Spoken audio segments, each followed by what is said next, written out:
La haute fonctionnaire, candidate du NFP pour le poste de Première ministre, a esquissé les contours de son futur travail de chef du gouvernement.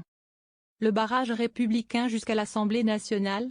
Dans un entretien accordé à la Tribune dimanche 28 juillet. Lucie Castet est revenue sur sa candidature au poste de Première ministre et sur la formation d'un potentiel gouvernement. À l'heure actuelle, le président de la République, Emmanuel Macron, n'a pas nommé de chef du gouvernement, invoquant une trêve olympique. Il doit mettre un terme à la paralysie inédite que nous vivons.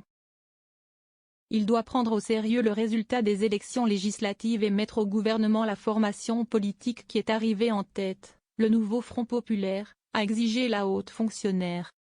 Il est souhaitable que le gouvernement soit nommé au plus tôt, a-t-elle déclaré, expliquant que d'ici là, son camp travaillera à la mise en œuvre de son programme. Évoquant des compromis avec les autres groupes, elle a cependant exclu le Rassemblement national de l'équation, avec eux, jamais, a-t-elle martelé. Elle a affirmé qu'elle ne sera pas responsable de leur vote, en particulier sur l'abrogation de la réforme des retraites ou l'amélioration des services publics. Un recours au 49.3 pour le budget? Les propositions de loi d'autres groupes et les bonnes volontés seront bienvenues si elles sont conformes à ce que porte le NFP. A-t-elle de nouveau appuyé, appelant à un changement de méthode?